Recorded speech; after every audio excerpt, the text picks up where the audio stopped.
ঘন জঙ্গলের ভেতরে থাকতো এক বিশাল দৈত্য। সবাই তাকে ভয় পেত, কিন্তু সে ছিল খুবই দয়ালু। জঙ্গলের পাশের গ্রামের মানুষ ভাবত দৈত্যটি ভয়ঙ্কর, তাই কেউ জঙ্গলে যেত না। একদিন এক সাহসী ছোট ছেলে সত্যটা জানার জন্য জঙ্গলে গেল। ছেলেটি দেখে দৈত্যটি হাসি মুখে তাকে স্বাগত জানালো। দৈত্যটি জঙ্গলের সব প্রাণীদের সাহায্য করত। ছেলেটি বুঝল দৈত্যটি আসলে খুব ভালো, তাদের মধ্যে বন্ধুত্ব হলো। একদিন গ্রামের সেতু ভেঙে গেল, সবাই বিপদে পড়ল।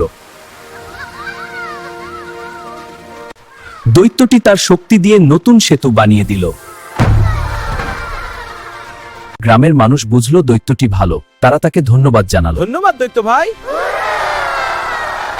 এরপর থেকে সবাই মিলে সুখে শান্তিতে বসবাস করতে লাগলো।